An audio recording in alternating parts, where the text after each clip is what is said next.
Before we begin, I'm going to say something quietly honest, not as a creator, but simply as one consciousness meeting of another. This video isn't meant to be judged through the first few seconds. It was made to unfold slowly, the way real understanding always does. If you stay until the end, you'll discover something about yourself that has been hidden in plain sight. So take a breath. Let the outside world soften for a moment. Release the urgency, the noise, the need to decide quickly. For the next few minutes, nothing is demanded of you. This space is yours. Hello, dear. Have you ever wondered why the same type of person keeps appearing in your life? Why one image, one energy, one presence can live inside your heart for years without explanation? In the depths of the unconscious, there are no accidents. Your attractions are never random. They are messages from the parts of yourself you haven't yet fully understood. And today, we're going to listen to those messages together. This isn't just a test. It's a mirror, a psychological excavation. And by the end, you'll understand not just who you're attracted to, but why. And more importantly, what that reveals about the relationship you have with yourself. But here's what I need you to know before we continue. 3 paths will emerge as we move through these archetypes. 3 unconscious loops that shape your entire relational world. I'll reveal the first one in just a moment. The second will appear halfway through. And the third, the one that ties everything together, will only make sense at the very end. So if you leave early, you'll miss the full picture. Stay with me. In front of you are 6 masculine archetypes. 6 energies that live not only in the world, but inside the human psyche. Don't analyze them through reason or social expectation. Don't ask which one is right or safe or appropriate. Only notice the first impulse. Where does your attention go before you explain it? That first pull, that quiet knowing, is your unconscious speaking. When you're ready, we begin. Let your breath stay slow as we step into the first energy. This archetype is quiet strength, steady presence, the kind of person who doesn't need to prove anything because his sense of self is already rooted. He doesn't demand attention. He offers safety. Not the performative kind, the real kind. The kind that makes your nervous system finally relax. And if this archetype pulled your attention first, your unconscious is revealing something profound. You are tired, not just physically. Existentially, you've been the strong one for too long. The one who holds everything together. The one who never complains. And somewhere deep inside, you're longing to finally put down the weight. This choice reflects a hunger for rest. Not the rest that comes from sleep, but the rest that comes from being held. From not having to stay alert, from trusting someone else to carry the load for a moment. You want to be seen not just when you're capable, but when you're soft, when you're uncertain, when you don't have all the answers. But here's the question this archetype places in your hands. Are you ready to truly release control? Or will your own strength rebel the moment you try? Because protection can become 2 very different things. It can become a refuge, or it can become a cage. Sometimes the very thing we crave most, being held, feels unfamiliar when we've survived by holding ourselves. And this brings us to the first unconscious loop. Many people mistake exhaustion for readiness. They think because they're tired, they're ready to receive. But receiving requires vulnerability, and vulnerability requires trust, and trust requires you to stop rehearsing worst-case scenarios in your mind. So the real question isn't whether you want safety. It's whether you're willing to believe in it. If you're still here, subscribe now, because what comes next will challenge everything you thought you knew about attraction. This isn't surface-level content. This is depth psychology. Now, if that resonates with you, hit that subscribe button so you don't miss the next part of this journey. Now feel the shift. The second archetype carries a completely different frequency. This is forward motion, decisive action, purpose-driven energy. He doesn't wait for permission, he moves. And if this archetype resonated with you, your unconscious isn't asking for rest, it's asking for recognition. Because somewhere inside, you feel unseen, not necessarily unloved, but overlooked, like you've been reduced to a function instead of being experienced as a whole human being. Routine has dimmed something bright in you, and this choice reflects a desire to feel chosen, openly, powerfully, without hesitation. You want to feel pursued, not in a shallow way, but in a way that says, you matter. You are worth the effort.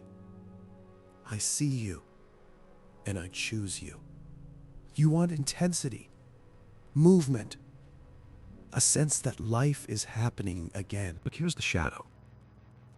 The warrior archetype brings passion, but rarely peace. Where there is always a battle, there is little stillness. Where achievement dominates, intimacy becomes conditional. You may find yourself constantly proving your worth, constantly staying impressive, constantly earning love, instead of simply receiving it. So this archetype asks you something important. Are you seeking passion, or are you escaping silence? Are you craving intensity because it excites you, or because stillness would force you to face what you've been avoiding? Now the ground becomes less stable. The third archetype is magnetic, unpredictable, alive. This energy doesn't promise structure. It doesn't promise security. It promises one thing: to feel awake. And if this energy pulled you in, your unconscious may be deeply, profoundly bored. Not surface boredom, the kind that suffocates. Your life may look stable, correct, well organized, but something inside you has been pressed down by predictability. This attraction is a rebellion. You're not looking for a partner in the traditional sense. You're looking for an accomplice, someone who interrupts routine, someone who reminds you that you are still alive, still desirable, still capable of wonder. With this archetype, spontaneity returns, laughter returns, risk returns. Life feels charged again. But continuity does not, because the trickster lives in moments, not commitments. What begins as exhilaration can slowly become instability, beautiful, bright, and gone too quickly. And here's where the second unconscious loop appears. Many people confuse aliveness with chaos. They think if it doesn't feel intense, it's not real. But intensity is not the same as intimacy. Adrenaline is not the same as connection. And if your nervous system was shaped by unpredictability of the past, calm might feel like emptiness. You might mistake peace for boredom simply because peace is unfamiliar. Now here's something critical. Before I reveal the next 3 archetypes, I need you to ask yourself one question. Have you been choosing people who reflect your whims, or people who reflect your growth? Because the answer to that question determines everything.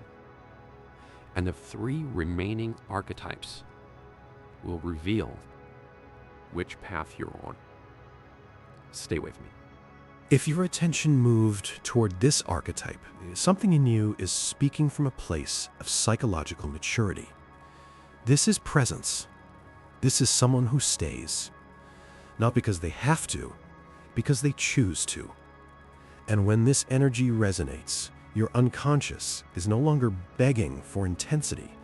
It's no longer dreaming of rescue. You're tired of turbulence, tired of power struggles, tired of needing to prove yourself inside love. You don't want to impress, and you don't want to be impressed. You want to be understood. You want an equal. This choice reflects a longing for shared life, long conversations that drift past midnight, comfortable silences that don't need to be filled. A relationship where you can arrive exactly as you are and not be punished for it. This archetype offers stability without domination, care without control. It isn't flashy, but it lasts. It's the kind of bond that strengthens with time because it isn't built on adrenaline. It's built on trust. But here's the subtle challenge. If your past was chaotic, calm can feel wrong.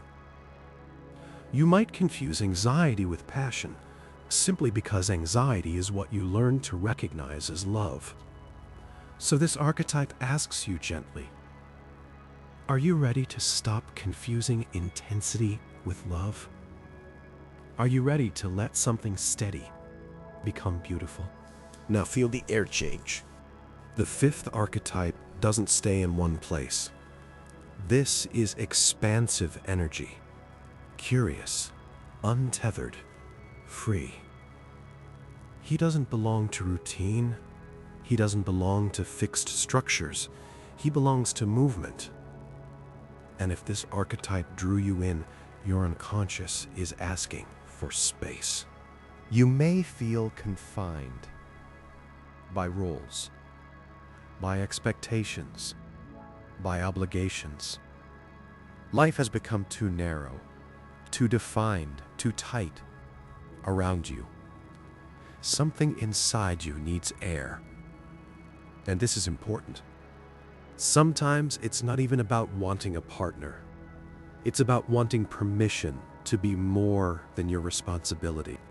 The wanderer represents freedom, possibility, the right to change direction.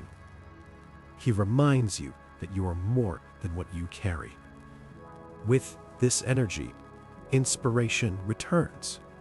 Creativity returns. You start to feel like yourself again. But stability is not guaranteed, because the wanderer cannot be possessed. He resists permanence, not out of cruelty, but out of nature. So the question isn't whether this energy is good or bad. The real question is, are you seeking shared freedom, or are you running from containment? And this reveals the third unconscious loop. Freedom and abandonment often look the same from the outside, but they feel completely different from the inside. Freedom expands you, abandonment empties you. And if you're drawn to the wanderer, you need to ask yourself honestly. Do I want someone who walks beside me without a leash? Or do I want someone who gives me an excuse to disappear? Now we arrive at the most complex energy of all. The sixth archetype is distant, inaccessible, difficult to read, the one who fascinates through absence. Emotional fascinates. He does not reveal himself easily, and if this archetype captured your attention, your unconscious may be drawn to the challenge. You're on what? What happens?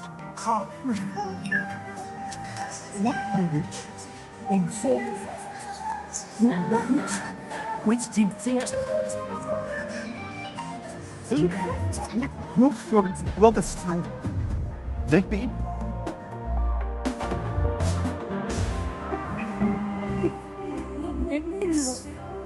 Alcohol. Yes, you are not attracted to what comes easily. You're pulled toward what must be earned. what feels rare, exclusive, almost unreachable. And this choice often reflects a belief, nearly always unconscious, that love must be proven, that warmth comes after effort, that being chosen by someone.